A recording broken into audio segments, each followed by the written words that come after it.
আসসালামু আলাইকুম প্রিয় ভাই ও বোনেরা, সবাই কেমন আছো? আশা করছি যে যেখান থেকে আজকের এই ভিডিওটি দেখছো সবাই সুস্থ আছো এবং ভালো আছো।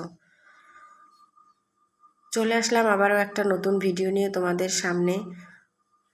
সকালের নাস্তা থেকে শুরু করছি আজকের ভিডিওটা, দুপুর পর্যন্ত রাখছি। তো যারা যারা ভিডিওটি ক্লিক করে আমার সাথে চলে এসেছো, প্লিজ একটা লাইক দিয়ে ভিডিওটি কন্টিনিউ করো। এই তো আমি এক পাশ থেকে পরোটা ভাজছি আর এক পাশে চায়ের পানি বসিয়ে দিয়েছি। তো আজকে তোমাদের সাথে কিছু কথা, নিজের কথা শেয়ার করব বলে এসেছি। আসলে নিজের কথা বলতে অনেক মেয়েদের কথাটাই এমন। আসলে পরিবারের সবার কথা, ভালো লাগা, সবার খারাপ লাগা, সুবিধা অসুবিধা এগুলো চিন্তা করতে করতে আমরা মেয়ে বউরা নিজেদের ভালো লাগা, নিজেদের কথা চিন্তা করাই ভুলে যাই। আমাদের যে কোন জিনিসটা সবচাইতে বেশি পছন্দ, কোন জিনিসটা খেতে ভালো লাগে, কীরকম স্বাস্থ্যে ভালো লাগে, কীরকম পোশাক পরতে ভালো লাগে, এগুলো আমরা কখনো মনেও রাখতে পারি না, মনে রাখার চেষ্টাও করি না। আসলে সংসারের চাপে, সংসারের কাজের চাপে সবার কথা ভাবতে ভাবতে নিজের কথাটা মনে রাখার সময়ই আমরা পাই না।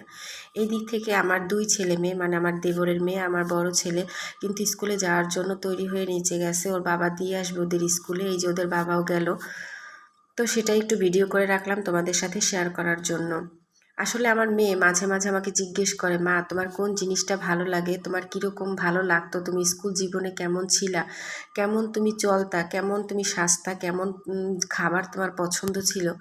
তো সেগুলো আমি মেয়েকে উত্তর দিতে পারি না। আসলে কি হয় জানো, সংসারের সবার ভালো লাগা, ভালো থাকা এগুলো চিন্তা করতে করতে না আমি কখন যে নিজের ভালো লাগার জিনিসগুলো আর কি ভুলে গেছি সেটা আমি নিজেই মনে করতে পারি না। এখন যদি আমাকে কেউ জিজ্ঞেস করে যে তোমার আগের জীবনে, মানে তুমি যখন ছোট ছিলা, স্কুল কলেজে পড়তা, তখন তোমার কোন জিনিসটা ভালো লাগতো, তো আমার কিন্তু মনে করে আর কি বসে থেকে ভেবে মনে করে উত্তর দিতে হবে, এমন অবস্থা হয়ে গেছে।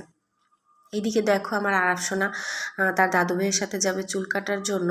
তো রেডি করে দিচ্ছি, তারপর আবার একটু ভিডিও করে নিলাম। আসলে যে মাথা ফেটে গেছে ওখান থেকে কিছু চুল তখন কাটা হয়েছিল সেলাই করার জন্য। তো ওই চুলটা ব্যালেন্স করার জন্য এখন চুল কাটতে বাজারে যাবে। তো আমি কিন্তু সংসারের সমস্ত কাজ অফ ক্যামেরায় কিছু কিছু করে নিচ্ছি, আবার কিছু কিছু ক্যামেরাতে করে নিচ্ছি। তোমরা দেখতে থাকো আর আমার কথাগুলো শুনতে থাকো। তো যা বলছিলাম, মেয়েরা কিন্তু সবার ভালোর কথা চিন্তা করতে করতে নিজের ভালোর কথা মনেই রাখতে পারে না, ভালো লাগার কথা। আসলে আমার বিয়ের আগে আমি অন্য টাইপের ছিলাম, আর বিয়ের পরে আমি এখন যেভাবে জীবনযাপন করছি সেটা কিন্তু একদমই আলাদা। হ্যাঁ, আমি ছিলাম নিম্নবিত্ত পরিবারের মেয়ে, তবে আমার চাহিদা ছিল অনেক। আর সেই চাহিদাগুলো কিন্তু আমার মা বাবা অনেক কষ্ট করেই পূরণ করতো। আমার অনেক কিছুই ভালো লাগতো, আমার স্বাস্থ্যে ভালো লাগতো, অনেক খাবার আমার ভালো লাগতো। ইনফ্যাক্ট আমার এখনও ভালো লাগে। অনেক পোশাক আশাক আর কি, অনেক কিছুই সব অন্যরকম। আর সেই জীবনটার সাথে এই জীবনের কোনো মিলই নেই। আমি কোনো দিন ভাবিনি আর কি, আমার মা বাবা এখন আমাকে মাঝে মধ্যে বলে, আমার মা, আমি কোনো দিন চিন্তাও করতে পারি নাই যে সেই তুমি এখনকার তুমি হয়ে যাবা কোনো দিন। আসলে এখন আমি সারাক্ষণ সাজতে পছন্দ করতাম, সেই আমি এখন মনে হয় 15 দিনেও আমি নিজের আয়নার সামনে একবার দাঁড়ানোর সময় পাই না।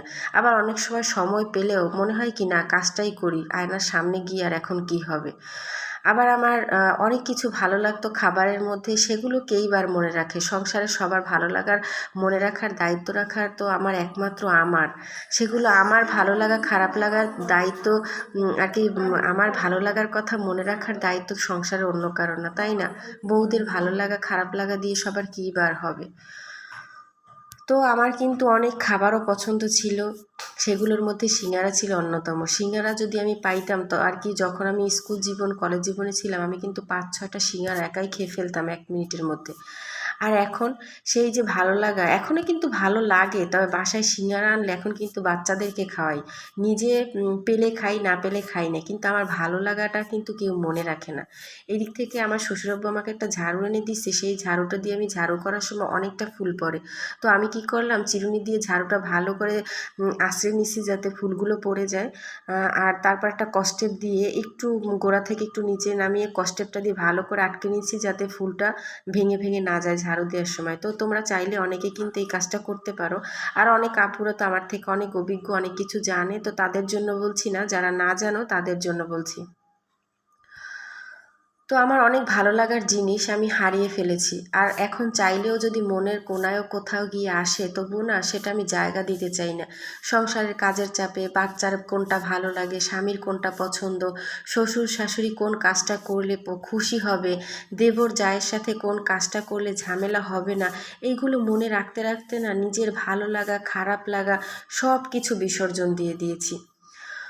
তো এই তো আমি কাজ করতে করতে অনেক কাজই করে ফেলেছি নিজের কথাগুলো বলতে বলতে।